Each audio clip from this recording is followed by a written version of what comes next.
So Shane, from a Lions perspective, this was quite a one-dimensional, let's just, play safe here and not take any chances. We don't need to play glorious rugby attempt to see this series out, ultimately. And Gatland obviously felt this would be enough to get over the line. And South Africa said, absolutely not. They come back in a big way here tonight.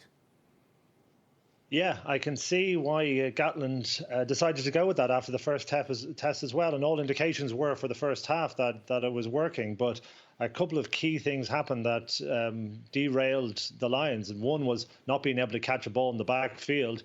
That was almost through the entire game, but it really came to the fore in the second half. And then they were actually just dominated by the South African pack, something that didn't happen last week. Certainly in the second half, they were the more dominant side. This week, a complete reversal of roles, and South Africa were incredibly dominant. And it looked like the Lions that were fatigued as a result of it, gave away many penalties. And at the end of the day, the Springboks really romped home with a very comfortable victory. And Shane, that leaves Gatland a choice now. Does he stick with the same approach or does he try and play some rugby? Well, this is the interesting point. We knew what the Boks were going to do. They were going to go plan A harder. They're going to do plan A, go harder for the third test. But Gatland has a serious decision to make. He has to consider whether he thinks he can beat the Boks at that game, and if they can match them physically. And in order to do that, at the very least, he's going to have to change at least 2 out of the 3 back 3 because they need to catch the ball.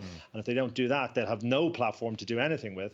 But, I would think that there would have to be more changes even than that. I think Farrell would have to come in should come in at 12. I think probably Jamie George at 2. You would look at Byrne at 6.